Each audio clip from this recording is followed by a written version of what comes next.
In 'n luukse huis vind 'n jong kinderoppasser meer as net 'n werk, sy word die laaste toevlugsoord vir 'n kind wat deur haar pa vergeet en deur verlies seergemaak is. Agter die fasade glimlagte weef 'n wrede stiefma 'n web van leuns om alles te vernietig wat die dogtertjie liefhet. Maar die stilte begin verkrummel wanneer die waarheid, bewaar in 'n klein pink selfoon, aan die lig kom voor almal. En op die oomblik dat die miljoenêr se dogter skree, "Laat my kinderoppasser vry, ek ken die waarheid," vries die hele saal stil voor die gewig van die openbaring. Die son het skaars opgekom toe Elise Rouse die laaste uitsettingsbevel op haar tafel in die oë staar. 26 jaar oud, 'n opvoedkundige wat met lof gegradueer het, en nou op die punt om haar klein woonstel in die Kaapstadse voorstad Mitchellsplein te verloor. Die skuld vir haar ma se onkologiese behandeling het al haar spaargeld opgebruik, en hoewel mevrou Zeli in remissie was, het die finansiële stryd pas begin. Elise slaak 'n diep sug terwyl sy weer die posadvertensie op haar selfoon nagaan. Voltydse kinderoppasser vir 'n hoë-profiel gesin in Camps Bay. Salaris R8.000. Voordele ingesluit. Vereistes: kwalifikasie in opvoedkunde of sielkunde, ervaring met kinders, beskikbaarheid om op die perseel te woon. Dit was soos om die lotto te wen in desperate tye. "Dogter, is jy seker?" vra mevrou Zeli, steeds broos, leunend teen die deurkosyn. "Om in die basis se huis te woon. Jy weet dit werk nie altyd uit nie." "Ma, dis R8.000. Met daardie geld kan ek die skuld in minder as 'n jaar afbetaal en steeds met jou behandeling help. Ons het geen ander opsie nie." Die onderhoud sou daardie selfde middag plaasvind. Elise het haar enigste formele uitrusting aangetrek, 'n vlootblou baadjie wat sy vir haar gradeplegtigheid gekoop het, en 'n potloodrok wat aan haar niggie behoort het. Die mediummak skoene was reeds verslete, maar steeds presentabel. Sy het haar krulhare in 'n lae bolla vasgemaak en minimale grimering aangewend. Sy moes professioneel, bekwaam, betroubaar lyk. Die busrit na Camps Bay het amper 2 uur geneem. Toe die elektroniese hek van die heerhuis oopgaan, het Elise 'n knop in haar maag gevoel. Die erf was immens met perfek versorgde tuine en 'n marmerfontein in die middel van die sirkelvormige ingang. Die huis, 'n indrukwekkende 3-verdieping argitektoniese ontwerp met groot glasvensters en kontemporêre lyne, het gelyk of dit uit 'n dekorasietydskrif kom. Juffrou Rout, 'n middeljarige vrou met 'n onberispelike uniform, het haar ontvang. "Ek is Regina, die huishoudster. Meneer Marais is in 'n videokonferensie, maar mevrou Pinaar sal u eers spreek." Elise is deur 'n ingangsportaal met Italiaanse marmervloere en kunswerke gelei wat sekerlik meer werd was as alles wat sy in haar lewe besit het. Hulle het by 'n sitkamer aangekom wat in neutrale kleure versier was, waar 'n asemrowende vrou op haar gewag het, elegant sit op 'n wit leerbank. Carla Pinaar het met 'n geoefende glimlag opgestaan. Lank, skraal met perfek reguit blonde hare wat tot by haar middel val, het sy 'n ontwerpersrok gedra wat haar ex-model liggaam omhels het. Haar lang en perfek versorgde naels was dieselfde wynrooi kleur as haar lippe. Sy was 32 jaar oud, maar kon maklik vir 25 deurgaan. "So jy is die opvoedkundige," sê sy en evalueer Elise van kop tot tone met koue oë wat haar glimlag weerspreek het. "Rian sal tevrede wees." Hy dring daarop aan om iemand met 'n akademiese agtergrond aan te stel om na Beatrix om te sien. "Ja, ek het 4 jaar gelede gegradueer en het sedertdien in privaatskole gewerk," antwoord Elise en voel vreemd geïntimideer. "Ek het 'n meestersgraad in kinderpsigologie en emosionele ontwikkeling," het Carla nonchalant opgemerk. "So ek verstaan goed wat Beatrix nodig het. Sy is ingewikkeld." Sedert die insident met haar ma. Voordat Elise oor die insident kon vra, het die kantoordeur oopgegaan en Rian Marais het die kamer binnegekom. Lank, breë skouers met 'n netjies getrimde baard en moe oë wat die gewig van die wêreld gelyk het. Hy het 'n formele hemp gedra met die moue opgerol tot by sy elmboë, wat sterk arms en 'n horlosie onthul het wat sekerlik meer as 'n gewone motor gekos het. "Jammer vir die vertraging. Vergadering met Amerikaanse beleggers," sê hy en steek sy hand uit. Sy handdruk was ferm, professioneel. "Rian Marais. Elise Rout. Dankie vir die geleentheid." Die onderhoud het formeel begin. Rian het direkte vrae oor ervaring, opleiding en pedagogiese benaderings gevra. Sy stem was diep, sy woorde ekonomies. Elise het vinnig besef dat hy 'n man was wat gewoond was daaraan om vinnige besluite te neem en nie tyd te mors nie. Ons dogter het haar ma 3 jaar gelede verloor, verduidelik hy, vir die eerste keer emosie in sy stem toon. Beatrix was saam met Teresa in die kar toe dit gebeur het. Dit was 'n moeilike tyd. Sy het terapie gekry, maar sukkel steeds om emosioneel te verbind. Carla plaas haar hand op syne in 'n gebaar wat berekend gelyk het om eenheid te toon. Ons is besig om ons gesin te herbou, sê sy met 'n kalm glimlag. My liefde vir Beatrix is asof sy my eie dogter is. Ons sal oor 3 maande trou, en ek wil hê sy moet veilig en geliefd voel. Iets in Carla se toon het vir Elise vals geklink, maar sy het daardie gedagte weggestoot. Dit was nie haar plek om te oordeel nie. Ons wil graag hê jy moet Beatrix ontmoet, sê Rian en staan op. Sy is in haar kamer. Die laaste 3 kinderoppassers het nie langer as 2 weke gehou nie. Terwyl hulle die indrukwekkende marmertrap opgestap het, het Carla agtergebly en gesê sy het 'n fotosessie vir haar lyn skoonheidsprodukte. Haar oë het egter Elise tot by die laaste trap gevolg, berekenend en waaksaam. Beatrix se kamer was ruim met 'n hemelbed, rakke vol boeke en dierspeelgoed wat onaangeraak gelyk het. Die mure was ligblou en daar was foto's van 'n pragtige, glimlaggende vrou, Teresa, het Elise aangeneem in verskeie fotorame. 'n Klein dogtertjie vir haar 8 jaar het op die vensterbank gesit en na die tuin gekyk. Haar lang bruin hare het 'n bleek gesig omraam met hartseer oë wat veel ouer as haar ouderdom gelyk het. Beatrix, hierdie is Elise. Sy kan jou nuwe kinderoppasser wees, sê Rian met 'n vriendelikheid wat gekontrasteer het met sy vorige saakhouding. Die dogtertjie draai stadig om en bestudeer Elise met oë wat haar siel gelyk het. Na 'n ongemaklike stilte het sy gepraat. Jy sal ook weggaan as hy skree of as sy jou laat huil. Almal gaan. Rian het verleë gelyk. Beatrix, moenie begin nie. Ons het nodig dat jy hierdie keer saamwerk. Goed, pappa. Die dogtertjie se stem was eentonig gelate. Ek sal vir haar my boeke wys.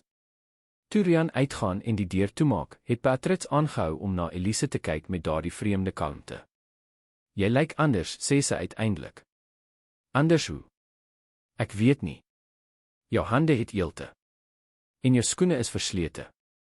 Daar was 'n ontstellende opregtheid in die waarneming. Die ander was almal perfek, soos sy. Elise het geglimlag en op die vloer naby die dogtertjie gaan sit. Ek het eelte omdat ek gitaarlesse gee om my inkomste aan te vul.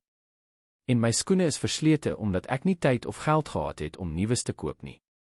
Beatrix het dit 'n oomblik lank oorweeg. Daarna, sonder waarskuwing, het sy 'n fotoalbum onder haar kussing uitgehaal. Hierdie is my regte ma, nie die een wat net foto's van my op Instagram plaas nie. Elise het die beelde van Teresa Marais, 'n vrou met 'n warm glimlag en oë identies aan Beatrix se, in gelukkige oomblikke met haar dogter, koekies bak, op die strand speel, saam lees. Sy lyk asof sy 'n wonderlike ma was, het Elise opgemerk. Sy was eg, sê Beatrix met 'n wysheid bo haar jare. Tannie Carla maak net asof as pappa kyk. Op die foto's omhels sy my. As ons alleen is, hou sy nie eers daarvan dat ek aan haar raak nie. Elise het 'n knop in haar keel gevoel. Die situasie het ingewikkelder gelyk as wat sy haar voorgestel het. Hoekom wil jy hierdie werk hê? Vra Beatrix skielik. Elise het daaraan gedink om te lieg, om 'n professionele antwoord te gee, maar iets in daardie kind se oë het eerlikheid gevra. My ma is siek.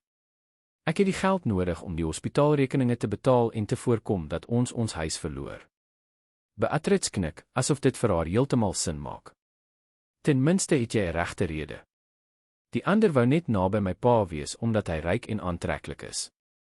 Daar was 'n begripvolle stilte tussen hulle, 'n oomblik van onverwagse verbinding. By die deur verskyn Carla weer soos 'n stil spook. Beatrix, skat, dis tyd vir jou medisyne. Haar toon was soet, maar haar oë koud. Ek het nie medisyne nodig nie, murmureer Beatrix, skielik gespanne. Terpaal het gesê ek kan ophou. Jou pa en ek het besluit dis beter om aan te hou, liefie. Om met jou angs te help. Elise het opgemerk hoe die dogtertjie effens gekrimp het, soos 'n klein dier voor 'n roofdier. Carla het 'n pil en 'n glas water gegee en aandagtig dopgehou totdat Beatrix dit ingesluk het. Ons sal jou nou laat rus, Ba, sê Carla en gebruik 'n bynaam wat die dogtertjie duidelik gepla het. Môre sal ons daardie foto's vir my blog moderne stiefma neem, onthou. Jy sal daardie pragtige rok dra wat ons gekies het. Toe die deur toegaan, fluister Beatrix, so sag dat Elise dit skaars kon hoor. Sy wil hê almal moet dink ons is die perfekte gesin. Maar ons is nie. Terug op die onderste verdieping het Rian Elise die werk onmiddellik aangebied. Die salaris was presies wat in die advertensie was, plus voordele, 'n mediese plan wat haar ma as afhanklike kon insluit, Sondag af, 'n privaat kamer met badkamer in die personeelvleuel. Beatrix het van jou gehou, merk hy op en lyk opreg verlig. Dit gebeur selde. Wanneer kan jy begin? Onmiddellik, antwoord Elise en dink aan die uitsettingsbevel. Carla verskyn by die kantoordeur, haar glimlag bereik nie haar oë nie. Hoe wonderlik. Dit sal wonderlik wees om jou in ons gesin te hê, Elise. Terwyl sy die kontrak onderteken, voel Elise 'n onverklaarbare rilling. Sy kyk by die venster uit en sien Beatrix wat haar vanuit haar kamer dophou, 'n klein eensame figuur agter die glas. Die dogtertjie steek haar hand op in 'n byna onmerkbare waai. Op daardie oomblik het Elise geweet dat sy iets veel ingewikkelder as 'n eenvoudige kinderoppasserwerk betree. Maar met die skuld wat ophoop en haar ma se gesondheid op die spel, watter keuse het sy gehad? R8000 per maand het redding verteenwoordig. Sy sou daardie kontrak onderteken, al moes sy 'n leer van Carla's op die pad trotseer. Wat Elise nie geweet het nie, was dat sy, toe sy die volgende oggend as werknemer deur die hek van daardie herehuis gestap het, nie net 'n werk aanvaar het nie. Sy het 'n emosionele slagveld betree waar voorkoms mislei en waar 'n 8-jarige kind 'n geheim gedra het wat die perfekte fasade van daardie miljonairshuis kon vernietig. Elise se eerste week in die Marais herhuis was openbarend. Die roetine het vroeg begin, om 6:00 die oggend het sy reeds Beatrix se skoolbenodigdhede voorberei terwyl die kok, mevrou Jerema, 'n ouer dame met vaardige hande en skerp oë, ontbyt voorberei het. Die drywer, meneer Antenor, het die dogtertjie stiptelik om 6:30 na die privaatskool in Clifton geneem, terwyl Rian reeds na sy maatskappy by die VA Waterfront vertrek het, waar hy een van die grootste tegnologiemaatskappye in die land bestuur het. Gedurende die dag het Elise Beatrix se buitemuurse aktiwiteite georganiseer, ballet, Engels, swem en aanvullende pedagogiese aktiwiteite voorberei. In die middag, wanneer die dogtertjie van die skool af teruggekom het, het hulle saam gesnak, hul huiswerk gedoen en dan vrye tyd gehad vir lees of opvoedkundige speletjies. Dit was 'n uitputtende werk, maar Elise het 'n opregte verbinding met die kind gevoel wat elke dag gegroei het. Wat haar egter ontstel het, was die vreemde dinamika van die huis. Rian was selde teenwoordig en het na 9:00 die aand teruggekom, wanneer Beatrix al amper geslaap het. Carla, aan die ander kant, het verskyn en verdwyn soos sy wou, altyd perfek versorg, altyd met haar selfoon in die hand, en het sorgvuldig opgevoerde oomblikke met Beatrix vir haar sosiale media gefotografeer. Glimlag meer, Beatrix. Dit lyk asof jy by 'n begrafnis is, het Elise gehoor hoe Carla sê terwyl sy die dogtertjie voor 'n tafel vol onaangeraakte lekkernye fotografeer, wat net vir Instagram voorberei is. Maak 'n oulike mondjie. Mense is mal daaroor. Nadat die foto's geneem is die lekkernye verwyder, te veel suiker is sleg, jy weet, en Beatrix is weer geïgnoreer tot die volgende fotosessie. Op die Vrydag van daardie eerste week, toe Rian na Johannesburg gereis het, was Elise vir die eerste keer getuie van die volledige transformasie. Carla het sonder om te klop Beatrix se kamer binnegekom terwyl die dogtertjie saam met Elise geteken het.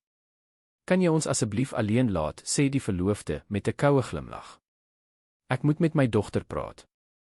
Jy is nie my ma nie, murmureer Beatrix, sonder om haar oë van die tekening op te lig. Carla se glimlag het gevries, maar sy het haar kalmte behou totdat Elise, teensinnig, die kamer verlaat het. Uit die gang het Elise egter duidelik die verandering in stemtoon gehoor. Hoeveel keer moet ek sê? Wanneer jou pa met my trou, sal ek jou wettige ma wees. Dit is tyd dat jy dit aanvaar en ophou vasklou aan 'n verlede wat vergeet moet word. Ek sal nooit my regte ma vergeet nie, antwoord Beatrix se klein stemmetjie. Die geluid van papier wat geskeur word, het Elise styf laat word. Hierdie tekening is deprimerend. Hoekom teken jy net hartseer dinge? Dit is nie gesond nie. As sielkundige kan ek sê dit toon dat jy nie behoorlik met jou rouproses besig is nie. Elise het verlam in die gang gebly, verdeel tussen die begeerte om in te gryp en die vrees om die werk te verloor wat finansiële redding vir haar gesin verteenwoordig het. Binne die kamer het Carla voortgegaan. Jou pa verdra jou net omdat ek hier is om vir alles te sorg. Dink jy hy het tyd of geduld vir 'n problematiese kind? Hy het 'n miljarde-rand maatskappy om te bestuur. Sonder my sou jy in een of ander kosskool in Switserland wees. Toe die deur skielik oopgaan, het Elise voorgegee dat sy net in die gang verbyloop. Carla se glimlag het teruggekeer soos 'n goed geoefende masker. Ag Elise, hoe goed om jou te kry. Beatrix is vandag 'n bietjie emosioneel. Miskien is dit beter om haar 'n bietjie te laat rus. De Paul het die dosis van die angsmedikasie verhoog. Daardie aand, nadat Beatrix uiteindelik aan die slaap geraak het, het Elise 'n deel van haar eerste betaling na haar ma se rekening gestuur. Mevrou Zeli het gehuil en gesê sy kon 2 maande se agterstallige hospitaalskuld betaal. Haar ma se verligte stem was soos 'n balsem, maar kon nie die beeld van Beatrix wat in haar bed gekrimp het, omhelsend aan 'n foto van haar oorlede ma, uitwis nie. Op Sondag, haar vrye dag, het Elise haar ma in Mitchells Plain besoek. Die klein woonstel wat voorheen in sy eenvoud verstikkend gelyk het, het nou 'n vryheid verteenwoordig wat die heerhuis, met al sy luuksede, nie gebied het nie. Daar is iets fout in daardie huis, ma, het sy bely terwyl sy mevrou Zeli gehelp het om 'n beskeie middagete voor te berei. Die baas se verloofde sy behandel die dogtertjie op een manier as hy kyk, en op 'n heeltemal ander manier as hulle alleen is. Mevrou Zeli, met die wysheid van iemand wat dekades lank as huiswerker gewerk het voordat sy afgetree het, het diep gesug. Dogter, ryk huise verberg ellendes wat geen geld kan oplos nie. Maar onthou, jy is daar vir die dogtertjie en vir die geld wat ons situasie sal red, moenie inmeng in man en vrou twiste nie, veral nie wanneer die man 'n miljardêr is nie. Die raad was sinvol, het Elise geweet. Maar toe sy daardie aand na die heerhuis terugkeer en Beatrix alleen in die donker van haar kamer sien sit, het iets binne haar in opstand gekom teen die omsigtigheid. Hoekom is jy in die donker, vra sy en skakel die bedlampie aan. Sy het die plafonligte uitgehaal. Het gesê ek mors te veel energie deur laat te lees. Elise het die dogtertjie se geswelde oë opgemerk. Jy het gehuil. Beatrix het net haar skouers opgetrek, 'n gebaar wat te volwasse was vir 'n 8-jarige kind. Sy het gesê sy sal my ma se foto's weggooi as sy met pappa trou. Dat dit nie gesond is dat ek na die verlede kyk nie. Elise het op die rand van die bed gaan sit en haar hart voel saamtrek. Beatrix, sy kan dit nie doen nie. Jou pa sal dit nie toelaat nie. Die dogtertjie het bitterlik gelag, so onvanpas op haar kinderlike lippe. Pappa sien niks. Hy is altyd moeg of op reis. As hy hier is, verander sy in die perfekte stiefma. In die daaropvolgende weke het Elise subtiel Carla se gedrag begin dokumenteer. Niks openlik beledigend nie, sy was te slim daarvoor, maar klein wreedhede, Beatrix se gunsteling speelgoed wegsteek, kos bedien waarvan sy geweet het die dogtertjie nie hou nie, ontstellende stories voor slaaptyd vertel en haar dan kritiseer vir nagmerries. Die geleentheid om met Rian te praat het onverwags op 'n donderdagaand ontstaan. Hy het vroeër aangekom, uitgeput gelyk, en Elise in die biblioteek gevind waar sy Beatrix met 'n wetenskapsprojek gehelp het. Hoe gaan dit met haar, vra hy, leunend teen die deurkusyn. Das los, diep donker kringe onder sy nog jong oë. 'n Briljante kind, antwoord Elise opreg. 'n Ongelooflike geheue en 'n seldsame sensitiwiteit. Beatrix het skaam vir haar pa geglimlag, een van die min opregte glimlagte wat Elise op haar gesig gesien het. Kan ek my projek vir pappa wys, Elise? Natuurlik kan jy, ek sal intussen 'n tee gaan haal. In die kombuis het Elise Regina, die huishoudster, gevind wat aandete voorberei het. Hy het vroeg gekom vandag, merk die ouer vrou op. Die mevrou sal nie daarvan hou nie. Sy het saam met haar vriendinne na daardie spa in Franshoek gegaan. Kom eers môre terug. Toe Elise na die biblioteek terugkeer, het sy Beatrix en Rian saamgevind, gebukkend oor die wetenskapsprojek. Daar was 'n natuurlikheid in daardie toneel wat drasties gekontrasteer het met die gewone spanning in die huis. Elise het gewag totdat Beatrix vertrek het om haar materiaal weg te pak, toe diep asem gehaal en moed bymekaar geskraap. Meneer Marais, kan ek met u oor Beatrix praat? Rian het sy oë opgeslaan, moeg maar oplettend. Enige probleem met haar by die skool? Nee, by die skool gaan dit baie goed met haar. Elise het gehuiwer en haar woorde versigtig gekies. Dit gaan oor mevrou Pinaar se gedrag wanneer u nie tuis is nie. 'n Skaduwee het oor sy gesig getrek. Sy hele liggaam het styf geword. Watter soort gedrag? Sy is nie vriendelik met Beatrix nie. Sê dinge wat die dogtertjie emosioneel seermaak.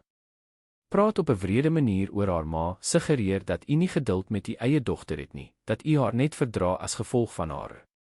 Terwyl Elise gepraat het, het sy Rian se uitdrukking sien verhard, sy kakebeen span. Toe sy klaar was, het 'n swaar stilte oor die biblioteek gedaal. Hoe lank werk jy al hier, Elise? 3 weke, meneer. En jy voel al die reg om die vrou met wie ek gaan trou te bevraagteken, 'n gerespekteerde kinderpsigoloog met jare se ervaring. Die koue toon het haar verras. Meneer, ek rapporteer net wat ek gesien het. Carla het my gewaarsku dat dit kon gebeur. Hy het sy hand oor sy gesig gestryk en nog moeger gelyk. Het gesê jy vorm 'n oormatige emosionele band met Beatrix. Dat jy professionele grense oorskry. Elise het die bloed in haar are voel vries. Meneer Marais, asseblief, glo my. U dogter ly wanneer u nie hier is nie. Rian het opgestaan en 'n fisiese en emosionele afstand tussen hulle geskep. Beatrix het emosionele probleme sedert die ongeluk. Het reeds 3 verskillende sielkundiges gehad. Carla is die enigste een wat haar regtig verstaan, die enigste een met genoeg geduld. Sy stem was beheerst, maar ferm. Ek weet jy het goeie bedoelings, Elise, maar jy ken nie die kompleksiteit van die situasie nie. Jy ken nie my dogter soos ons haar ken nie. Maar meneer, hierdie saak is afgehandel. Hy het sy horlosie aan sy pols verstel, meganiese gebaar wat hom gehelp het om beheer te herwin. Jy is 'n uitstekende opvoedkundige en Beatrix hou blykbaar van jou. Dit sal jammer wees om nog 'n kinderoppasser te verloor. Ek stel voor jy konsentreer op jou opvoedkundige werk en laat die emosionele kwessies vir Carla. Sy is immers die spesialis. Daardie aand, nadat almal geslaap het, het Elise stil in haar kamer in die personeelvleuel gehuil. Sy het magteloos gevoel, vasgevang tussen die noodsaaklikheid van daardie werk en die morele verantwoordelikheid teenoor Beatrix. Die geld het reeds 'n verskil in haar ma se lewe gemaak. Mevrou Zeli kon uiteindelik al die medisyne koop sonder om tussen medisyne en kos te hoef te kies. Hoe kon Elise dit alles waag om te verloor? Maar elke keer as sy haar oë toegemaak het, het sy Beatrix se hartseer blik gesien, die vroeë gelatenheid op haar kinderlike gesig. Jy sal ook weggaan, het sy op die eerste dag gesê. Soos al die ander. En nou het Elise verstaan hoekom. Die ander het waarskynlik ook probeer om Rian te waarsku, en almal het misluk teen Carla se slinkse manipulasie. Wat Elise daardie aand, terwyl sy met haarself geworstel het, nie geweet het nie, was dat 'n subtiele verandering reeds in die huis begin het. Rian, ondanks sy oënskynlike verwerping van haar bekommernisse, het tot laat wakker gebly en die gesprek in sy gedagtes herhaal. Iets in Elise se opregte toon het 'n saadjie van twyfel geplant, hoe klein ook al. En in die blou kamer op die 2de verdieping het 'n 8-jarige dogtertjie 'n pink selfoon onder die matras uitgehaal wat aan haar ma behoort het. Met die instinktiewe wysheid van kleintjies wat in vyandige omgewings groot word, het Beatrix weke tevore reeds haar waarheid begin opneem. Want haar ma het haar, voordat sy vertrek het, geleer, wanneer volwassenes jou nie glo nie, bewaar bewyse van jou waarheid. Dit was 'n raad wat Teresa Marais nooit sou kon dink dat haar dogter so vroeg sou moes gebruik nie. Die 2de maand van Elise in die herehuis het 'n onverwagse verandering gebring. Rian Marais het vroeër by die huis begin aankom, gewoonlik voor 8:00 die aand. Hy het stil by Beatrix se kamerdeur verskyn en die dogter en Elise dopgehou tydens die aandaktiwiteite, soms lees, soms opvoedkundige speletjies, ander kere bloot gesprekke oor die dag. Kan ek by julle aansluit, vra hy op 'n donderdag, wat hulle albei verras het. Beatrix het na haar pa gekyk met 'n mengsel van hoop en wantroue, soos iemand wat al gewoond geraak het om teleurgestel te word. Ons sit 'n legkaart van die Orionskonstellasie aan mekaar, verduidelik Elise. Beatrix het my net die mitologiese verhaal van die jagter vertel.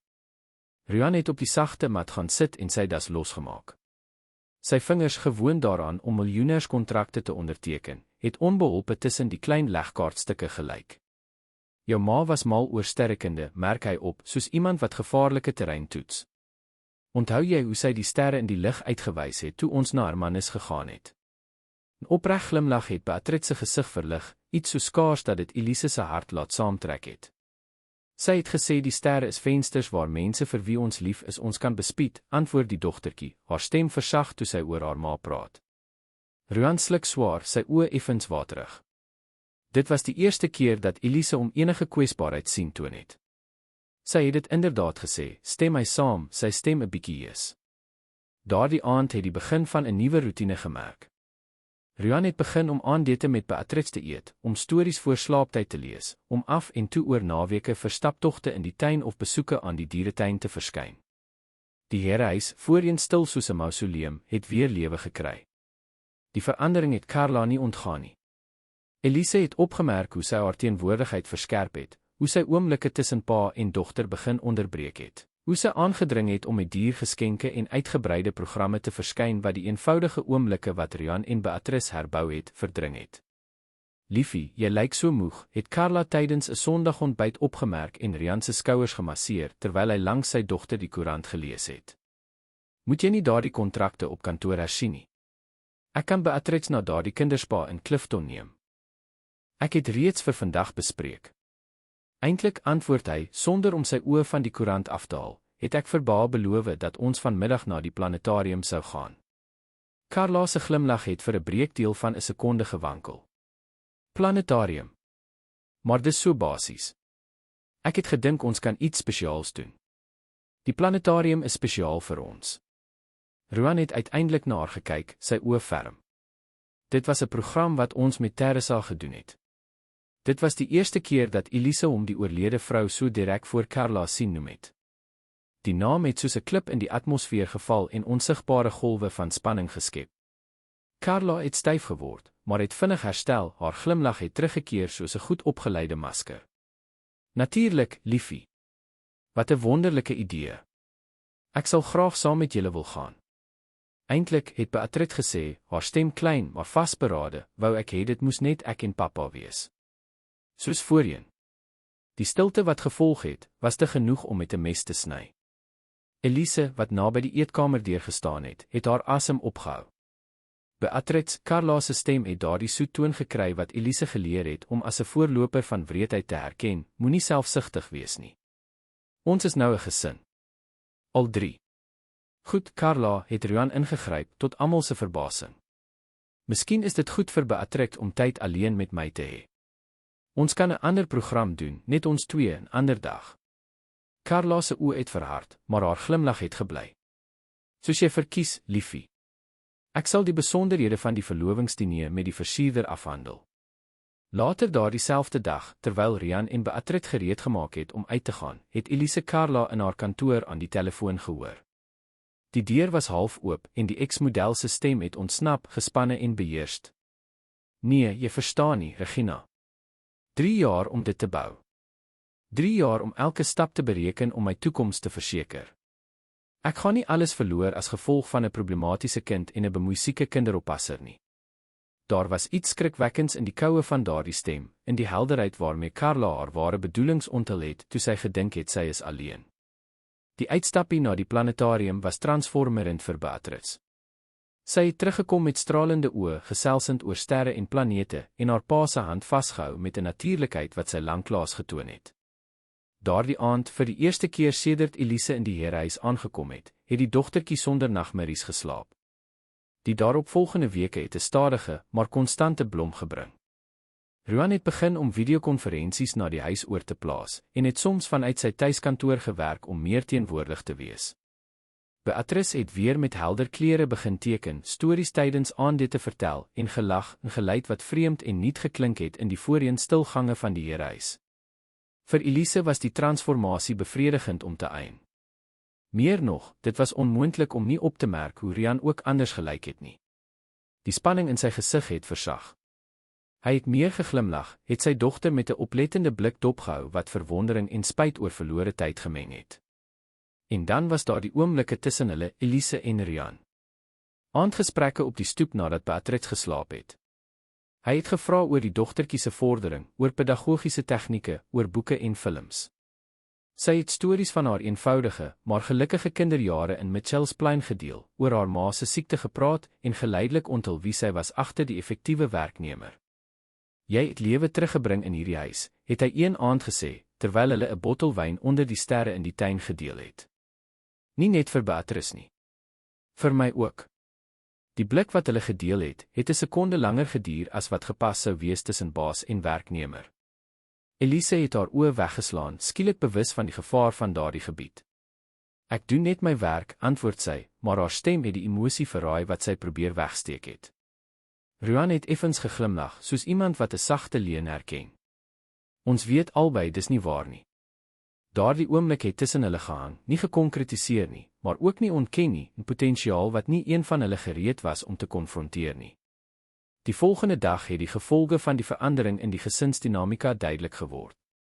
Carla het voor dagbreek by Elise se kamerdeur verskyn, sonder om te klop. Ons moet praat, het sy aangekondig en die deur agter haar toegemaak. Daar was geen glimlag nou nie, geen pretensie van vriendelikheid nie. Ek weet nie watter spelletjie jy speel nie, maar dit gaan nou ophou. Elise het uit die bed opgestaan en haar kamerjas oor haar nagrok getrek. Ek speel geen spelletjie nie. Asseblief, het Carla gelag, humorlose klank. Die toegewyde kinderoppasser, die emosionele redder, die verbinding met die getraumatiseerde dogter. Dis 'n klassieke. En nou, die nagtelike gesprekke met die eensame weewenaar. Dink jy regtig jy is die eerste? Daar was iets gevaarlik in Carla se bestudeerde kalmte in die manier waarop sy deur die klein kamer beweeg het en Elise se persoonlike voorwerpe aangeraak het, asof sy hul waarde of gebrek daaraan geëvalueer het. Jy ken my nie, antwoord Elise, en hou haar stem ferm ondanks haar vinnig kloppende hart. Ek ken genoeg. Arme meisie, siek maar desperaat vir geld.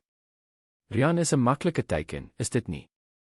Ryk weewenaar, emosioneel kwesbaar, skuldig oor die verwaarlosing van sy dogter. Carla het stilgehou en Elise direk aangekyk. Maar raai wat? Ek was eerste. Ek het te hard gewerk, te lank beplan om 'n voorstedelike opvoedkundige te laat alles verwoes. Die onuitgesproke bedreiging het tussen hulle in die lug gehang. Ek stel nie belang in meneer Marey se geld nie, het Elise beweer, hoewel sy geweet het dit was gedeeltelik 'n leuen. Die geld was wel belangrik om haar ma te red, om skuld te betaal, om te oorleef. Maar nie op die manier wat Carla geïnsinueer het nie. Niemand gee om vir jou bedoelings nie. Carla het nader gekom en Elise se persoonlike ruimte binnengedring. Wat saak maak, is hoe dinge lyk. En ek kan dinge baie sleg vir jou laat lyk. Daardie selfde dag het die situasie se begin.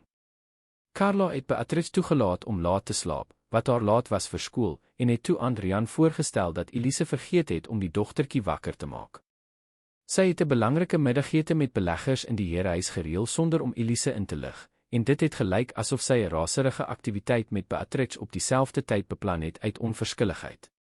Klein waardevolle voorwerpe het begin verdwyn, 'n goue borspeld, 'n paar silwer manchetknope, net om geheimsinnig tussen Elise se besittings gevind te word tydens 'n opruiming van haar kamer. Dit moes 'n fout gewees het Carla gesê met valse vrygewigheid. Almal maak foute. Die boodskap was duidelik, Carla kon en sou kompromitterende situasies skep om Elise se geloofwaardigheid te vernietig. Die ergste slag het deur die ander werknemers gekom. Regina, die huishoudster, het Elise met wantroue begin aankyk. Meneer Antenor, die drywer, het afsydig geword. Selfs mevrou Jerema, die altyd liefdevolle kok, het gehuiwer om met haar te kommunikeer. Wat gaan aan, vra Elise uiteindelik vir Regina, na 'n week van koue behandeling. Die huishoudster het gehuiwer en rondgekyk om seker te maak hulle is alleen. Mevrou Pinaar het ons vertel van jou belangstelling in die baas, fluister sy. Het gesê jy was onvanpas naby aan hom, dat jy hom emosioneel probeer manipuleer. Dat jy van plan is om haar te vervang, nie net as Beatrice se stiefma nie, maar as sy vrou. Elise het die bloed in haar are voel vries. Dis absurd.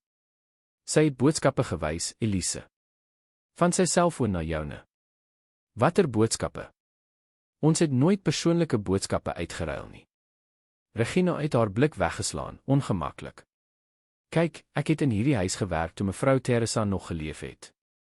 Ek het mevrou Teresa geken sedert sy die baas se verloofde was.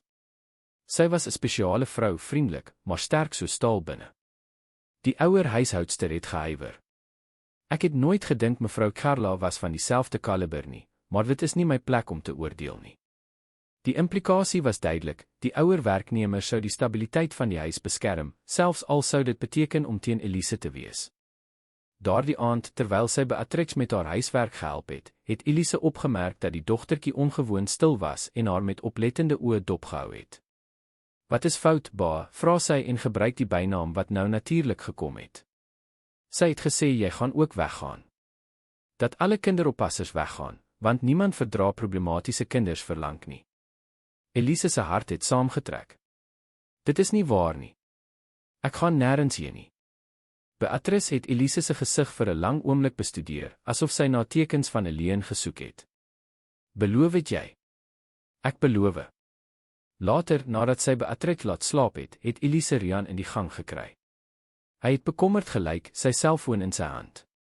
Alles reg, vra sy en let op sy gespanne uitdrukking. Carla het my net gebel. Het gesê jy het Beatrice toegelaat om sleg van haar te praat, dat jy 'n negatiewe verhouding tussen hulle aanmoedig. Elise het die frustrasie voel groei. Meneer Marais, ek sal dit nooit doen nie. Noem my asseblief Rian. Ons is verby daardie formaliteit. Daar was 'n gelaaide pouse, die soort stilte wat onuitgesproke moontlikhede bevat. Hy het 'n tree in haar rigting gegee en die ruimte tussen hulle verklein. Ek weet nie wat deesdae in hierdie huis aangaan nie, sê hy, sy stem laag, amper 'n fluistering. Maar ek weet dat sedert jy gekom het, my dogter weer begin glimlag het. En ek het weer begin asemhaal. Sy oë het hare ontmoet in verbinding wat woorde oorskry het. Vir 'n oomblik het Elise haarself toegelaat om moontlikhede voor te stel, nie van rykdom of status soos Carla gesuggereer het nie, maar van 'n gesin wat herbou is op fondamente van respek en opregte toegeneentheid. Die oomblik is onderbreek deur die geluid van hakke in die gang. Carla verskyn, dra 'n skitterende aandrok, duidelik gereed om uit te gaan. Liefie, gaan jy nie aantrek nie. Die liefdadigheidsdiner is oor 'n uur en jy is die hoofborg. Sy het van Rian na Elise gekyk, haar glimlag bereik nie haar oë nie.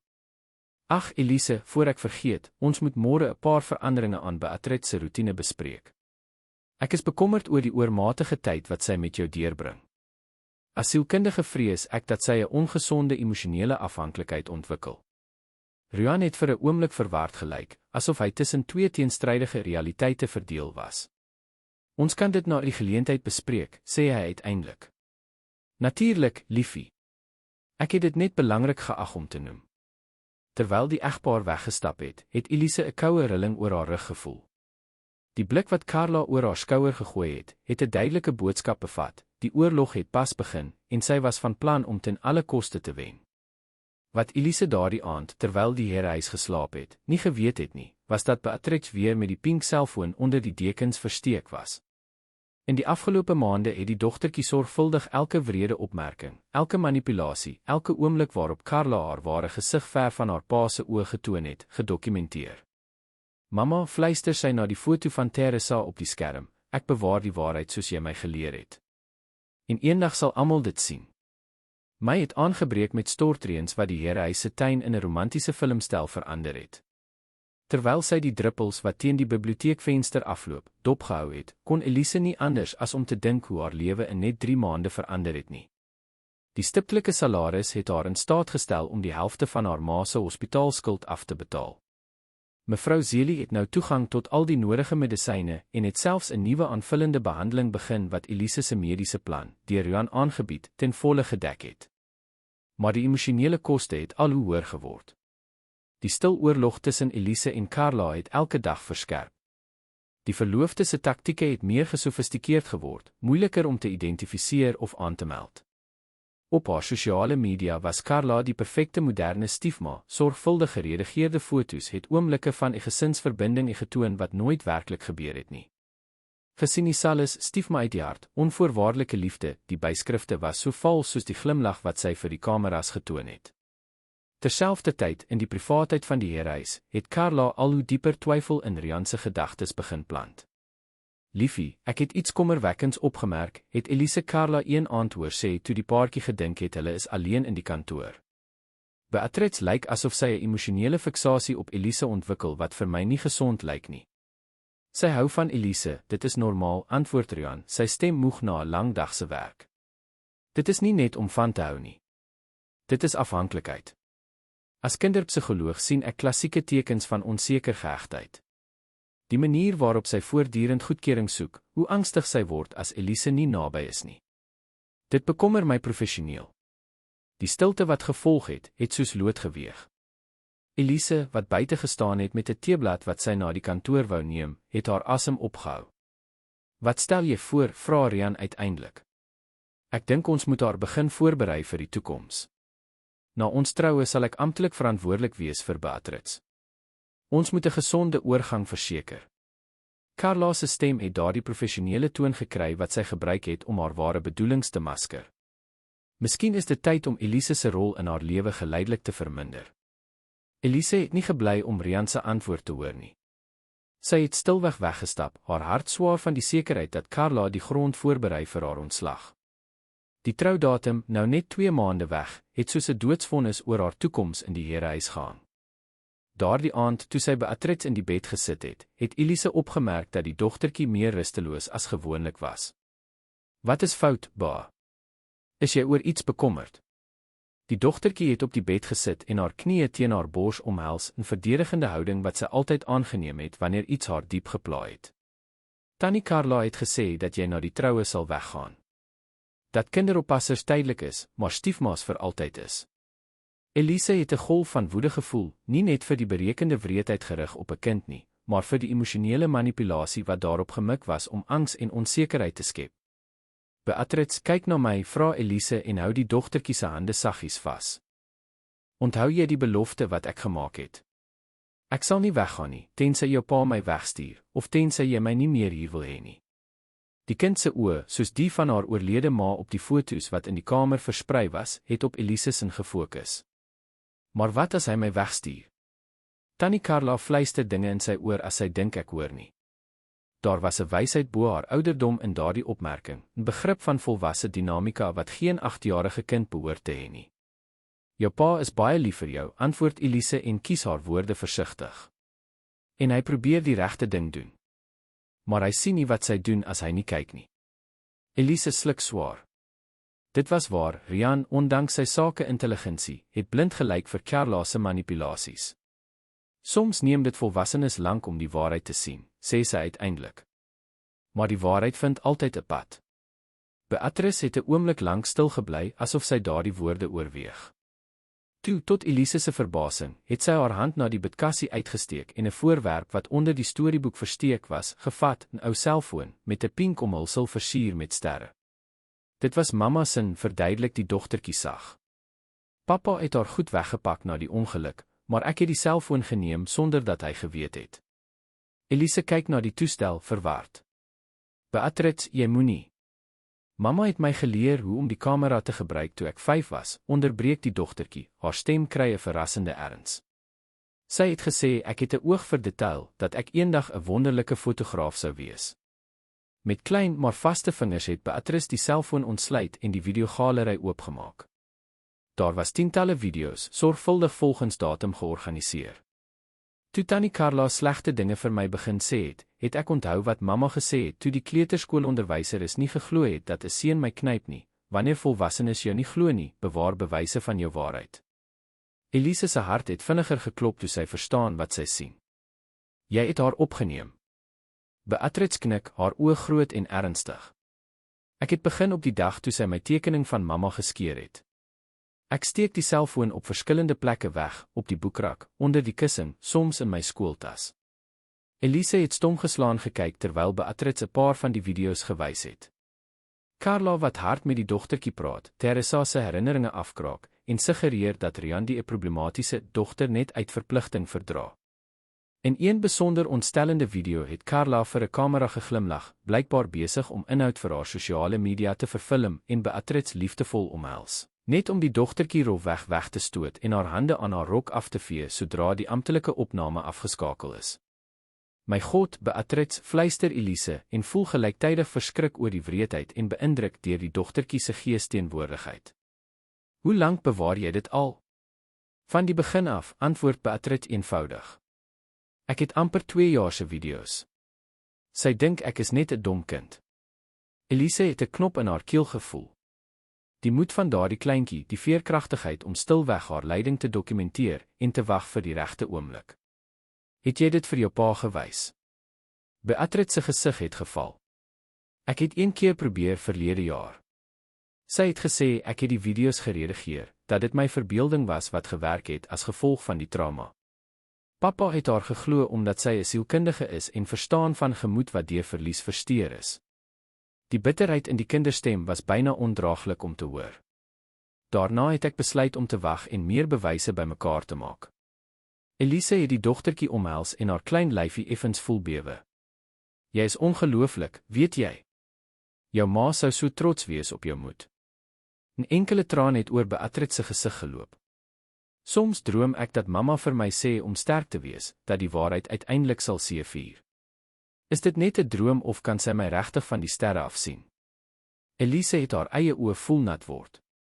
Ek dink sy kyk altyd op een of ander manier oor jou. Daardie aand, nadat Beatrix uiteindelik aan die slaap geraak het, het Elise deur die stil gang van die Herehuis gestap met haar gedagtes in 'n warrelwind.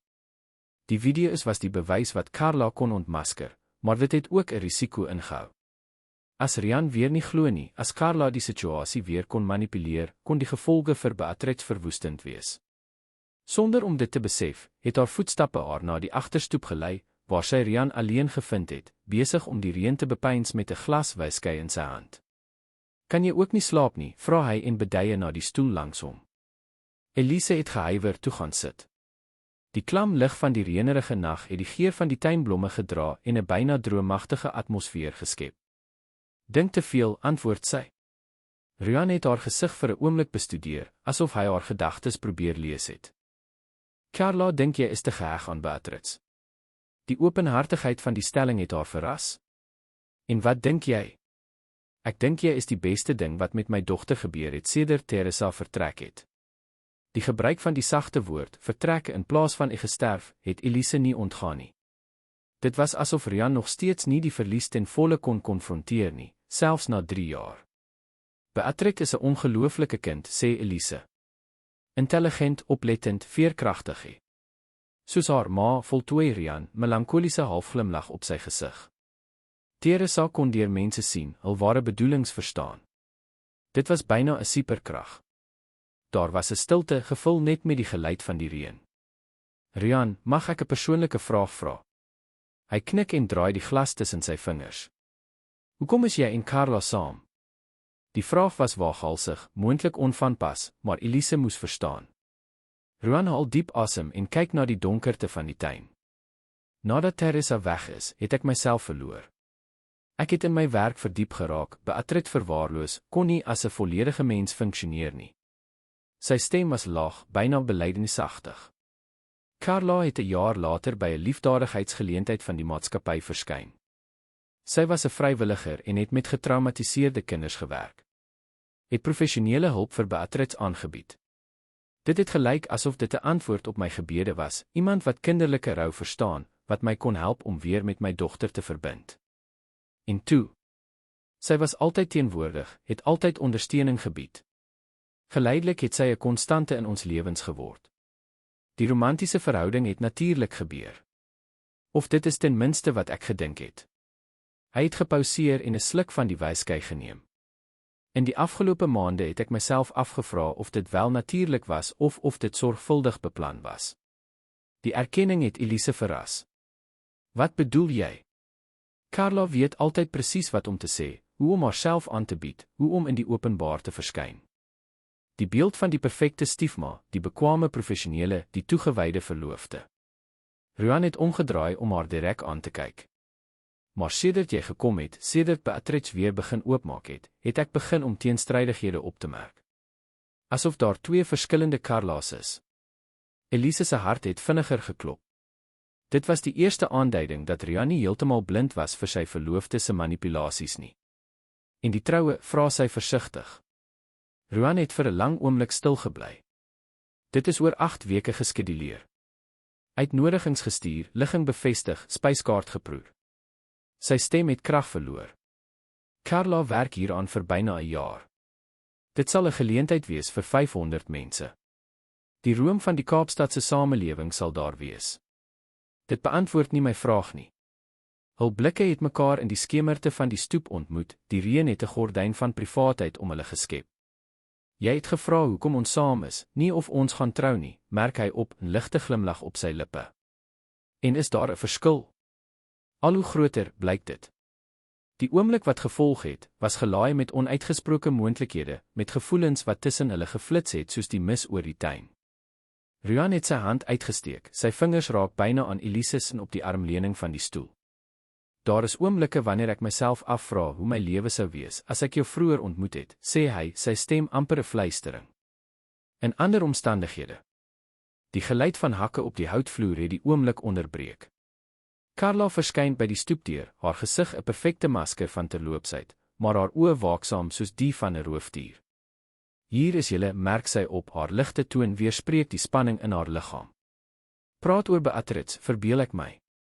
Rian het sy hand teruggetrek en homself regop in die stoel gesit. Elise het my vertel van haar vordering in wiskunde. Om 11:00 die aand op die stoep in die reën. Carla se glimlag bereik nie haar oë nie. Wat 'n bewonderenswaardige pedagogiese toewyding. Elise het opgestaan en die verborgde vyandigheid herken. Ek was op pad om te gaan slaap. Goeie nag vir julle albei. Terwyl sy weggestap het, het sy Carla vir Rian hoor sê. Liefie, ons moet na die troue oor die personeel praat. Ek het 'n paar idees om die huispersoneel te herstruktureer. In die veiligheid van haar kamer het Elise besef dat die kring besig was om toe te trek. Carla het haar planne versnel en het die bedreiging vir haar sorgvuldig opgeboude posisie gevoel. Die troue was nie net 'n verbintenis nie, dit was die definitiewe konsolidasie van die beheer wat sy oor Rian se fortuin en Beatrix se toekoms gesoek het. En ergens binne die herehuis het 'n pink selfoon waarhede bewaar wat alles kon verander, as dit net die regte oomblik gevind het om aan die lig te kom daardie selfde aand, terwyl almal geslaap het, het Beatrix skielik wakker geword uit 'n droom. Daarin het haar ma geglimlag en na die lig gewys en gesê, die waarheid vind altyd 'n pad, my lief. Soos die lig van die sterre, wat miljoene jare reis om uiteindelik gesien te word. Die dogtertjie het stilweg opgestaan, die pink selfoon geneem en, met vasberadenheid in haar oë, 'n nuwe video opgeneem, hierdie keer direk in die kamera gekyk. My naam is Beatrix Marais, fluister sy, en hierdie is my waarheid. Die datum het onvermydelik nader gekom, 15 Julie, die dag wat vasgestel is vir die groot troue tussen Rian Marais en Carla Pienaar.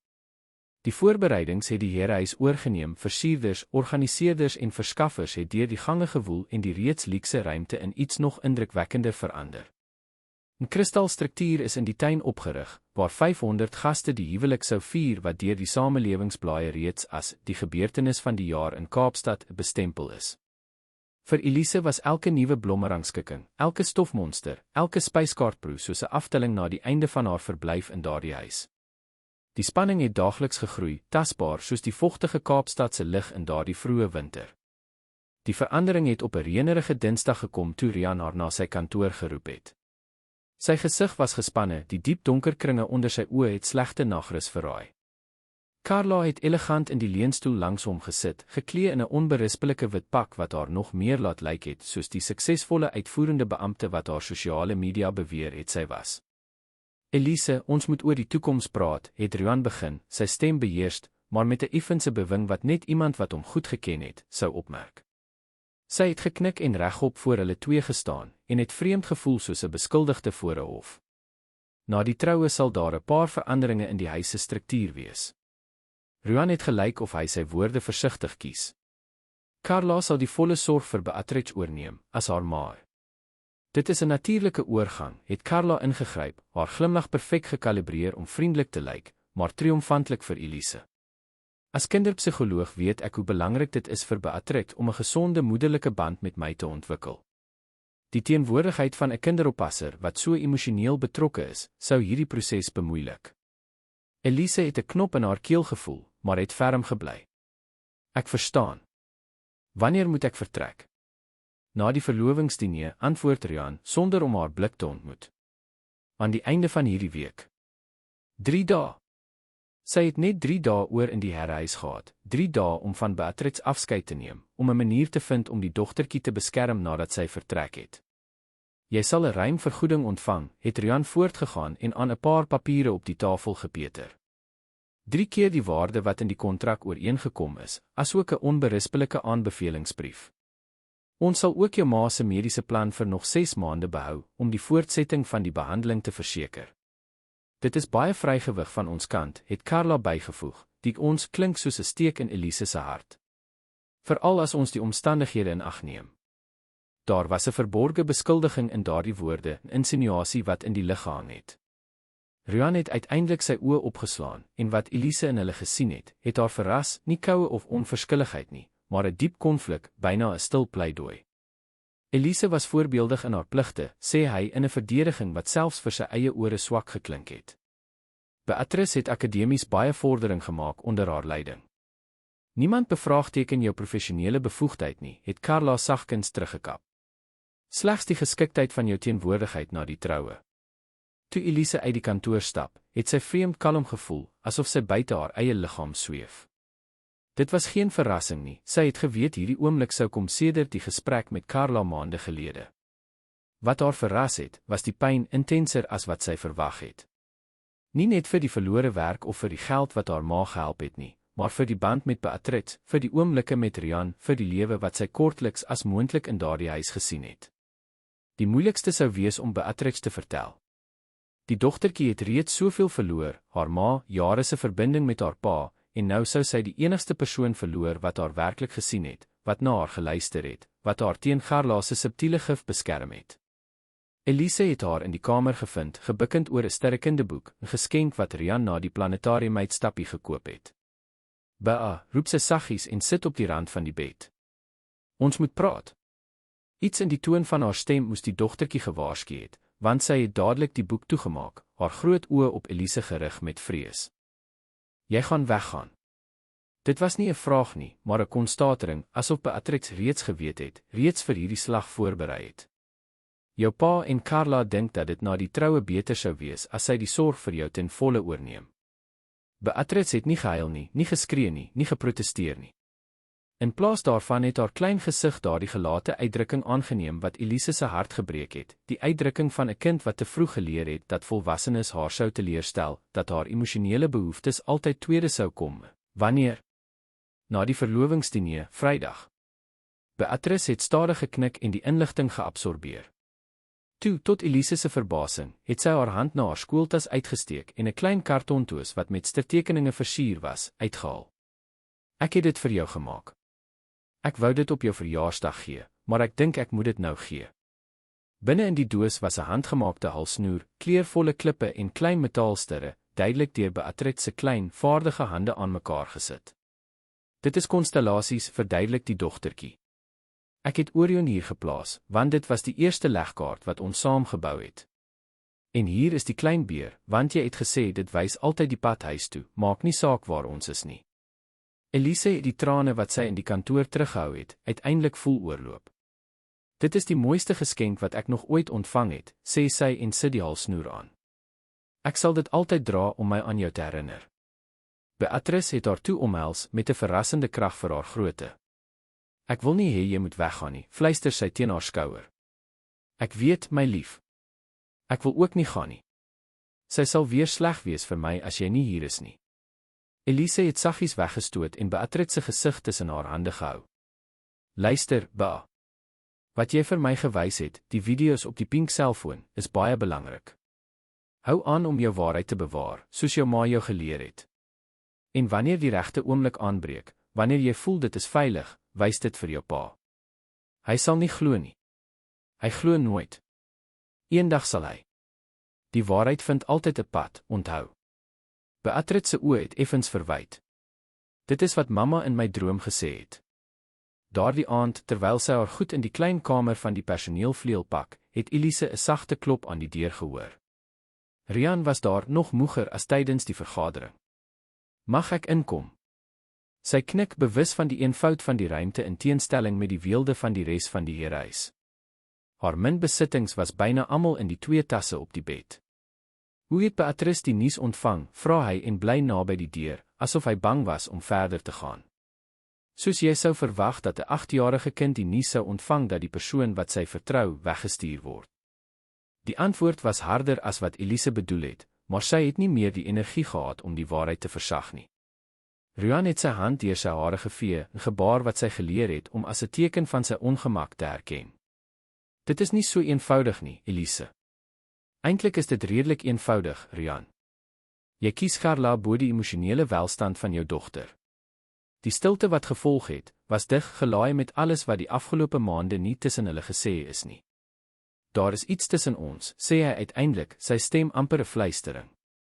Iets wat ons nie beplan het nie, wat ons nie gesoek het nie, maar wat nietemin gebeur het. Elise het haar hart voel vinniger klop, maar het ferm gebly. En tog gaan jy oor 3 weke met haar trou. Ek het verantwoordelikhede, verpligtinge. 500 mense, kontrakte onderteken, verwagtinge. En niks hiervan behoort meer te saak as die geluk van jou dogter nie. Elise het 'n tree in sy rigting gegee. Rian, Beatrix is nie goed nie. Sy is net besig om te oorleef. En sonder iemand om haar te beskerm teen Carla se manipulasies. Jy oordryf, onderbreek hy, maar sonder oortuiging. Carla is 'n gerespekteerde professionele, sy weet wat sy doen met getraumatiseerde kinders. Is dit wat jy elke aand vir jouself herhaal om te kan slaap? Die vraag het die teiken getref. Ruan het teruggedeins asof hy 'n klap gekry het. Jy verstaan nie die posisie waarin ek is nie. Ek verstaan heeltemal. Jy is vasgevang tussen wat jy weet reg is en wat gerieflik is. Tussen die liefde vir jou dogter en die vrees om die waarheid oor die vrou wat jy gekies het, in die oë te staar. Ruan het 'n tree na die deur gegee, toe gestop, asof hy 'n interne stryd gevoer het. Daar is iets wat jy nie weet nie, sê hy uiteindelik. Iets wat alles kompliseer. Elise het gewag en die duidelike konflik op sy gesig dopgehou.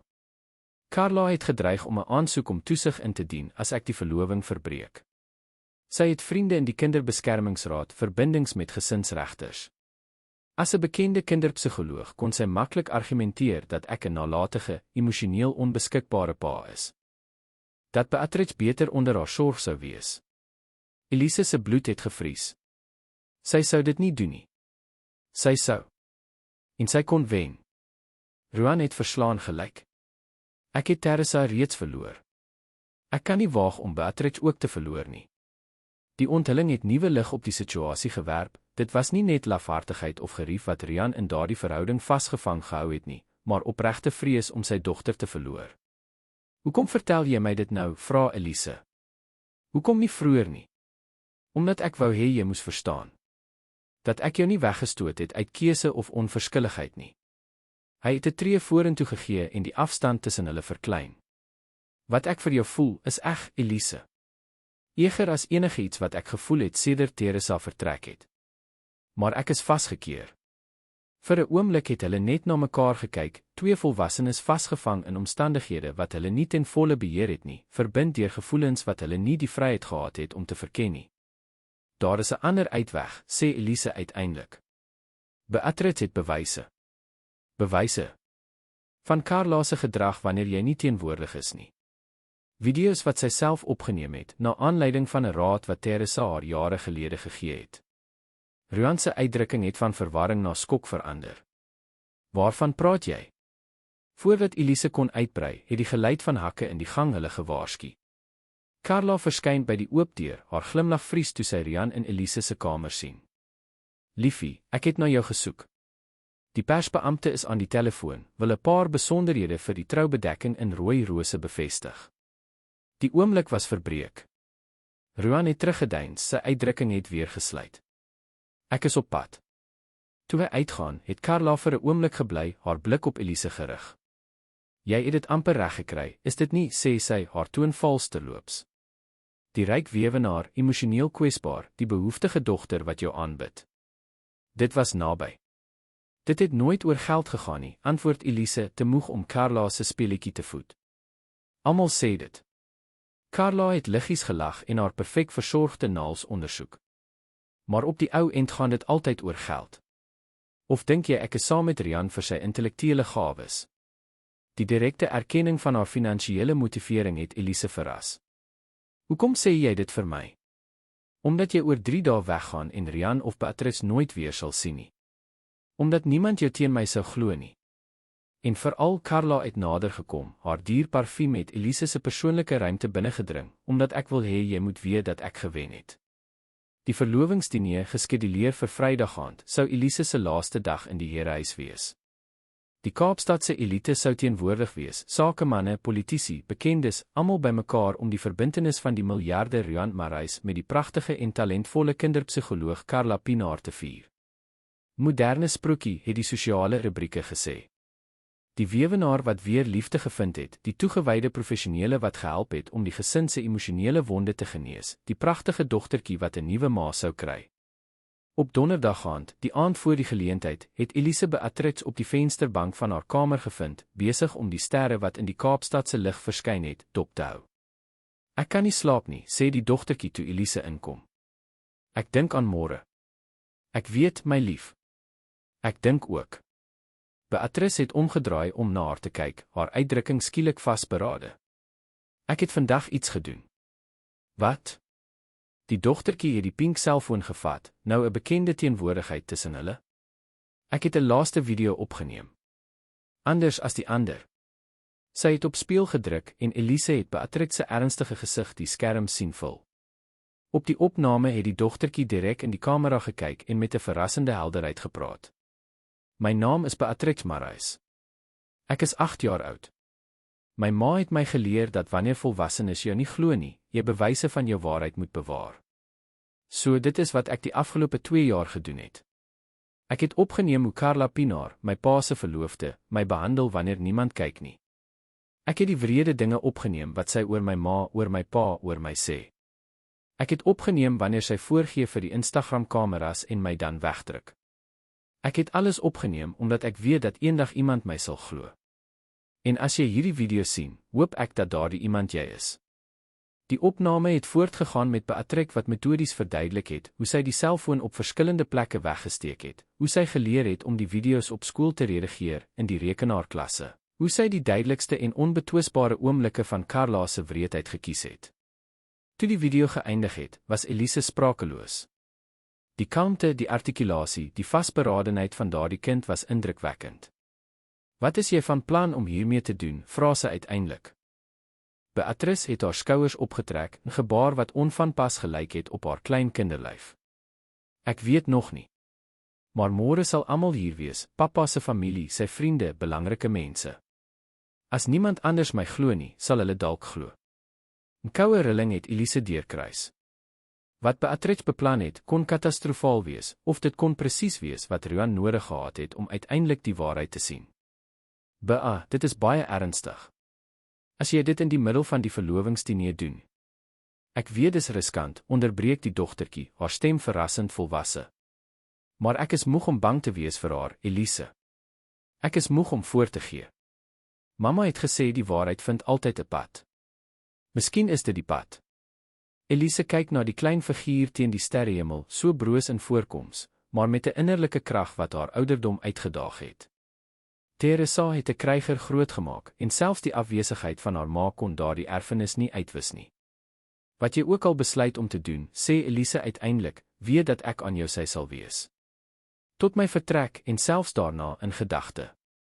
Beatrice het geglimlag, 'n skaars opregte glimlag wat haar oë verlig het. Ek weet. Dis hoekom Carla jou so haat. Want jy is eg soos my ma was. Die twee het 'n rukkie stil gebly en na die sterre gekyk. Iewers in daardie huis is voorbereidings getref vir 'n grootse viering, blomme is gerangskik, kristalle is gepoleer, champagne is verkoel. Metodiese aanbieding van geluk en gesinsverbintenis. Maar in die blou kamer op die tweede verdieping het 'n 8-jarige dogtertjie in haar klein hande die waarheid gehou wat daardie sorgvuldig opgeboude fasade kon vernietig. En in haar vasberade blik het Elise dieselfde vuur herken wat sy soveel keer in Teresa Marais se foto's gesien het, die onwrikbare weiering om leuns te aanvaar, maak nie saak hoe mooi of gerieflik dit was nie. Die Marais huis het die volgende oggend na die ramp van die verlovingsdiner anders wakker geword. Nuwe stilte het oor die luukse kamers gehang, nie die onderdrukkende stilte van die afgelope jare nie, maar iets ligter, soos die lig na 'n storm. Die deure en vensters is oopgemaak, sodat die Kaapstadse winterbries vrylik kon sirkuleer en die laaste spore van 'n viering wat in 'n openbaring verander het, weggevee het. Elise het in haar kamer in die personeelvleuel wakker geword, vir 'n oomblik gedisoriënteerd. Haar tasse het steeds gereed aan die voet van die bed gestaan, wat haar daaraan herinner het dat haar vertrek tot die vorige aand verseël was. Die horlosie het 7:30 gewys, die motor wat haar terug na Mitchells Plain sou neem, moes om 9:00 arriveer. Ligte klop aan die deur het haar gedagtes onderbreek. Beatrix was daar, nog in haar slaapklere, die pink selfoon stewig in haar klein hand vasgehou. Jy gaan nie meer weg nie, is dit, vra die dogtertjie, haar groot oë op Elise gerig met daardie mengsel van hoop en vrees wat die hart gebreek het. Elise het gehuiwer. Die vorige aand was 'n warrelwind van emosies, van openbarings, van implisiete beloftes. Maar die oggendlig het die werklikheid meegebring, 'n werklikheid waar gevoelens in konkrete besluite vertaal moes word, waar die gevolge van elke keuse geëvalueer moes word. Dit is ingewikkeld, Ba, antwoord sy eerlik. Jou pa en ek moet oor baie dinge praat. Die dogtertjie knik met 'n begrip bo haar ouderdom. Papa is in die tuin. Hy het die hele nag nie geslaap nie. Elise het Rian presies gevind waar Beatrice gesê het, sittende op een van die klipbanke naby die suurvywer. Hy het uitgeput gelyk, met diep donker kringe onder sy oë en 'n ongelyke baard, maar daar was 'n kalmte op sy gesig wat sy selde voorheen gesien het. Ek het gedink jy sal weggaan, sê hy toe hy haar sien aankom. Die motor arriveer om 9. Kanselleer dit. Die eenvoud van die versoek het haar verras. Rian het opgestaan en die afstand tussen hulle verklein. Ek weet dit is veel gevra na alles, het hy voortgegaan, sy stem laag en intens. Ek weet ek was nie regverdig teenoor jou nie, dat ek te lank nie gesien het wat voor my oë was nie. Maar Beatrice het jou nodig. En ek. Hy het gepauseer en die regte woorde gesoek. En jy moedig Elise aan. Ek het jou ook nodig. Nie as 'n werknemer nie, nie as my dogter se kinderoppasser nie. Maar as 'n vennoot. As iemand wat my help om te herbou wat hier gebreek is. Daar was 'n rou kwesbaarheid in sy stem, 'n eerlikheid wat drasties gekontrasteer het met die maande van ontkenning en vermyding. Rian, daar is soveel om op te los, antwoord Elise. Jou lewe het pas in die openbaar geïmplodeer. 200 mense was getuie van die einde van jou verloving op die ergste moontlike manier. Die nagevolge daarvan. Ek gee nie om vir die nagevolge nie, onderbreek hy, gee 'n tree vorentoe en hou haar hande vas. Vir die eerste keer in 3 jaar voel ek dat ek weer kan asemhaal. Dat ek eerlik kan wees met myself, met Beatrice, met jou. Die aanraking van sy hande het 'n elektriese stroom deur Elise se liggaam gestuur, geïntensifieer deur die emosie van die oomblik. Maar 'n twyfel het gebly. En Carla, haar dreigemente om toesig oor Beatrice te kry. Rian glimlag effens, moe, maar selfversekerde gebaar. Ek het my prokureurs om 4:00 die oggend gebel. Beatrice se video's het enige kans vernietig dat Carla enige soort toesig sou kry. Trouwens, ons oorweeg 'n beperkende bevel. Sy sal nie maklik opgee nie, waarsku Elise. Nie nadat sy jare in hierdie plan belê het nie. Waarskynlik nie, stem Rian saam. Maar ons is nie meer kwesbaar soos voorheen nie. Die waarheid is nou aan ons kant, danksy my dogter se moed. En joune. Op daardie oomblik, asof sy deur die gesprek ontbied is, het Beatrice by die tuindeur verskyn, nog in haar slaapklere, en die twee met onverbloemde verwagting dopgehou. Rian het sy arm uitgesteek en haar genooi om by hulle aan te sluit. Ek het vir Elise gesê sy moet bly, sê hy toe sy dogter nader kom, en gaan sy. Die kinderlike hoop in haar stem was tasbaar. Elise het na pa en dogter gekyk, twee mense wat toevallig, uit finansiële nood, in haar lewe gekom het, en wat nou 'n moontlikheid verteenwoordig het wat sy nooit vir haarself voorgestel het nie. Sy het aan haar ma in Mitchells Plain gedink, aan die skuld wat nog betaal moes word, aan die behandeling wat moes voortgaan. Ek het 'n paar voorwaardes, sê sy uiteindelik. Rian glimlag, die eerste opregte glimlag wat sy op sy gesig gesien het sedert die vorige aand. Ek luister. Eerstens, ek sal nie meer 'n werknemer van hierdie huis wees nie. As ek bly, sal dit as 'n onafhanklike opvoedkundige konsultant vir Beatrice wees, met 'n formele kontrak en 'n salaris wat ooreenstem met my professionele kwalifikasies. Rian knik sonder aarzeling. Tweedens, ek wil betrokke wees by die besluite wat verband hou met Beatrice se opvoeding en emosionele welstand. Nie net die uitvoering van opdragte nie, maar aktief deelneem aan die beplanning. Dit is regverdig, stem hy saam. Derdens, Elise haal diep asem, wetende dat dit die mees delikate punt was. Ons moet stadiger gaan met enigiets persoonlik tussen ons. Jy het pas uit 'n toksiese verhouding gekom, Beatrice verwerk enorme veranderinge, en ons almal het tyd nodig om 'n nuwe balans te vind. Rian se oë het versag. Al die tyd wat jy nodig het. Beatrice het van die een na die ander gekyk, haar groot oë het elke woord, elke nuance van die volwasse gesprek geabsorbeer. Beteken dit dat jy gaan bly, vra sy uiteindelik, die kinderlike ongeduld breek deur die plegtige oomblik. Elise kniel om op die dogtertjie se hoogte te wees. Dit beteken dat ons iets nuuts sal bou, al drie saam. Nie as kinderoppasser en baas nie, nie as plaasvervangers vir wat verlore gegaan het nie, maar as mense wat gekies het om vir mekaar om te gee. Die antwoord het Beatrix tevrede gestel, wat geglimlag het, een van daardie skaars en kosbare glimlagte wat haar hele gesig verlig het en aan Teresa se foto's herinner het.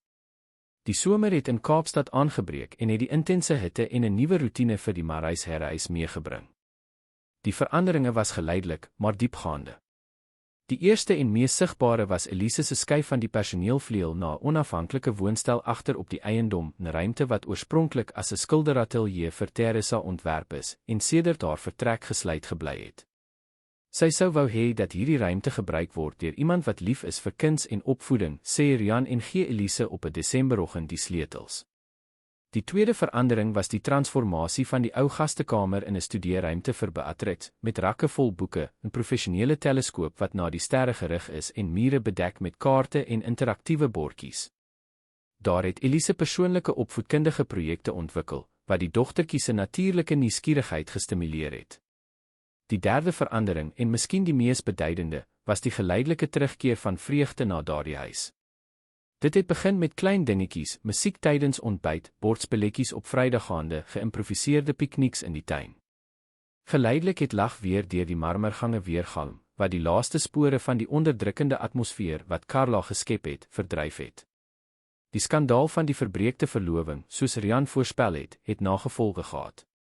Sosiale rubrieke het gespekuleer, beleggers het bevraagteken, kennisse het geskinder. Maar die waarheid, ondersteun deur Beatrix se video's, wat nooit publiek vrygestel is nie, maar waarvan die bestaan strategies aan sleutelpersone uitgelek is, het 'n beskermende skild om die gesin geskep. Carla het, soos beloof, probeer om haar verbindings te gebruik om Rian te benadeel, maar het ontdek dat haar manipulasietaktieke nie so goed gewerk het onder die ondersoek wat sy self uitgelok het nie.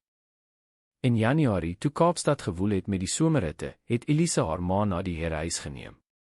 Mevrou Zeli, nou aansienlik herstel danksy die behandeling wat Elise se salaris moontlik gemaak het die interaksie tussen haar dogter, Rian en Beatrix met ervare oë dopgehou. "Julle vorm 'n gesin," het sy later gesê, toe sy alleen met Elise in die ateljee woonstel was. "Anders, onkonvensioneel, maar 'n gesin.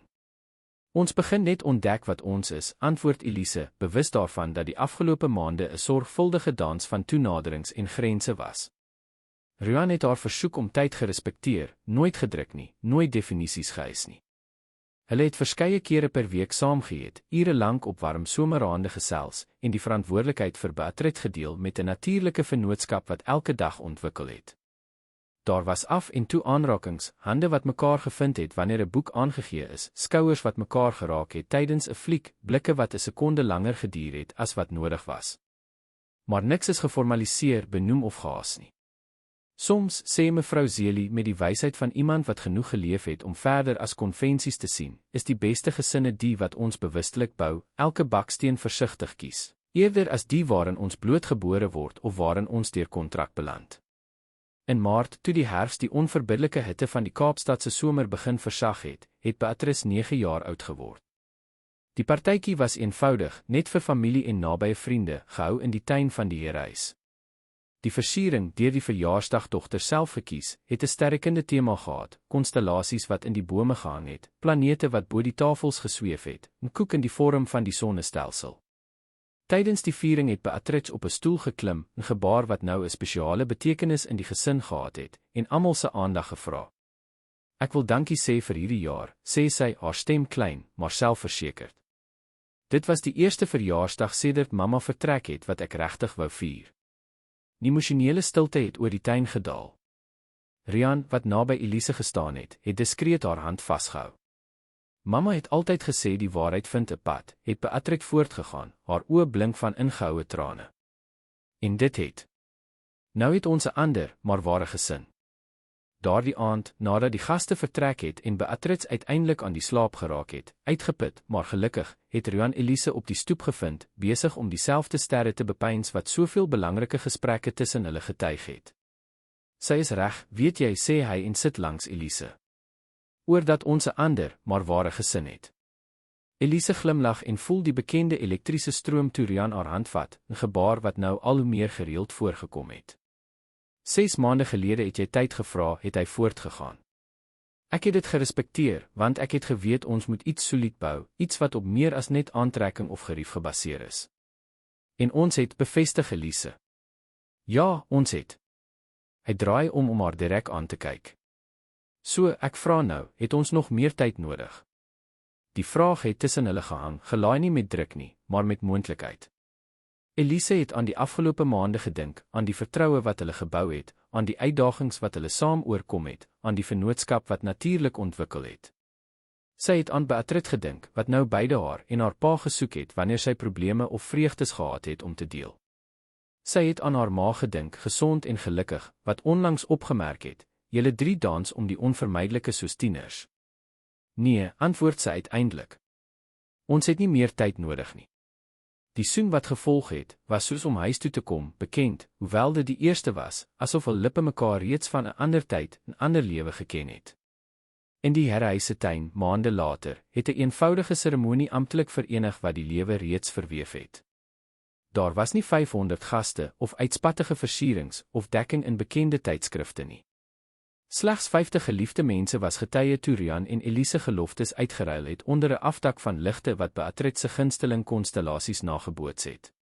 Die dogtertjie, nou amper 10 jaar oud, was die bruidsmeisie, stralend in haar rooi rok, die kleur van moed, soos sy altyd daarop aangedring het om te onthou. In haar klein hande het sy nie net die ringe gedra nie, maar ook die pink selfoon wat almal se lot verander het. Om te onthou dat die waarheid altyd 'n pad vind, verduidelik sy. Met 'n deel van die geld wat oorspronklik vir die gekanselleerde troue met Carla bedoel was, het die egpaar die Instituut vir Sterre van Waarheid gestig, 'n nie winsgewende organisasie wat toegewy is aan die gee van 'n stem aan kinders in emosionele kwesbare situasies, veral die wat nie deur volwassenes geglo word nie. Die instituut het sielkundige, regs- en opvoedkundige ondersteuning gebied, direk geïnspireer deur Beatrice se ervaring en Teresa se nalatenskap. Mamma sou trots gewees het, sê Beatrice tydens die inhuldigingsseremonie van die instituut, toe 'n joernalis oor die inspirasie vir die projek gevra het. Sy het my geleer dat wanneer volwassenes jou nie glo nie, jy bewyse van jou waarheid moet bewaar. Nou wil ons dit aan ander kinders leer. Op 'n sonnige Sondagmiddag, byna 2 jaar na daardie noodlottige aand van die verlovingsdiner, het die Marais gesin, Rian, Elise en Beatrice, langs die strandfront van Clifton gestap. Die dogtertjie, nou amper 11 jaar oud, het vooruitgehardloop en meeuwe gejaag met die energie eie aan pre-adolessensie, terwyl die egpaar hand aan hand 'n paar meter agtergevolg het. Sy lyk elke dag meer soos Teresa, merk Rian op en kyk na sy dogter met 'n nostalgiese glimlag. Dieselfde vasberadenheid, dieselfde passie vir die waarheid. Sy het ook baie van jou, antwoord Elise. Die strategiese intelligensie, die vermoë om besonderhede te beplan. Wie anders sou daaraan dink om 'n geheime sak in 'n partytjierok te stik op 8-jarige ouderdom? Rian lag, 'n geluid wat in die afgelope jare gereeld geword het. Ek dink sy het 'n bietjie van ons 3. Teresa het haar die wortels en die aanvanklike moed gegee. Jy het die vreugde en die selfvertroue teruggebring. Ek hoop ek het iets meer as materiële ondersteuning bygedra. Jy het haar die veiligheid gegee om te wees wie sy is, bevestig Elise en druk sy hand. En die sekerheid dat sy liefgehad sal word, maak nie saak wat nie. Beatrice het teruggehardloop, haar bruin hare wapper in die wind, haar oë, soos die van haar ma op die foto's, blink van opgewondenheid. Daar is 'n vrou wat skilpaalsnoere verkoop, kondig sy aan. Kan ek een koop om by my konstellasieversameling te voeg? Rian glimlag en gee sy dogter 'n paar note. Moenie te lank neem nie. Ons het 'n bespreking vir middagete. Terwyl hulle Beatrice weer sien wegbeweeg, nou in die rigting van die handwerkverkoper, het Rian Elise nader getrek. Weet jy waaraan ek die afgelope tyd gedink het, vra hy. Waaraan? Hoe onvoorspelbaar die lewe is. As iemand my 3 jaar gelede gesê het dat my redding sou kom in die vorm van 'n skuldige opvoedkundige wat desperaat 'n werk nodig gehad het. Elise lag en leun haar kop op sy skouer. En as iemand my gesê het dat ek 'n gesin sou vind deur te aanvaar om vir 'n miljarder weewenaar met 'n getraumatiseerde dogter te werk. Ons sou dit nooit geglo het nie, voltooi hy. Maar die waarheid vind altyd 'n pad, resiteer Elise en herhaal die woorde wat 'n soort gesinsmantra geword het. Altyd stem Rian saam en soen haar saggies. In die verte het Beatrice die twee met 'n glimlag dopgehou. Aan haar pols het sy 'n armband gedra wat gemaak is van krale van die ou pink selfoon, nou afgetree, maar bewaar as 'n gesinsrelikwie. Die toestel het sy missie vervul en het waarhede geopenbaar wat te lank verborge gebly het en het die weg gebaan vir nuwe beginne. Die dogtertjie het weer oor die sand gehardloop, die nuwe skilpaalsnoer veilig in haar hand, terwyl die Kaapstad se son oor die oseaan geskyn het. Bo, onsigbaar in die helderheid van die dag, maar altyd teenwoordig, het die sterre hul ewige loop voortgesit, stille getuies van 'n verhaal van verlies, moed, waarheid en uiteindelik liefde. Einde van die verhaal. Geagte luisteraars, ons hoop dat die verhaal van Elise, Rian en Beatrice u harte geraak het. Om hierdie emosionele reis voort te sit, het ons 'n spesiale snitlys voorberei met ewe boeiende verhale. Vind dit hier deur links van die video te klik. As hierdie verhaal u geëmosioneer het, moenie vergeet om op ons kanaal in te teken en uur lekker op die video te los nie. Elke dag bring ons unieke verhale wat die kompleksiteit van die lewe en die transformerende krag van die waarheid verken. En moes julle al ooit vir die waarheid veg in 'n moeilike oomblik? Deel u ervarings in die kommentaar, ons sal graag u eie verhale van moed en oorwinning wil hoor.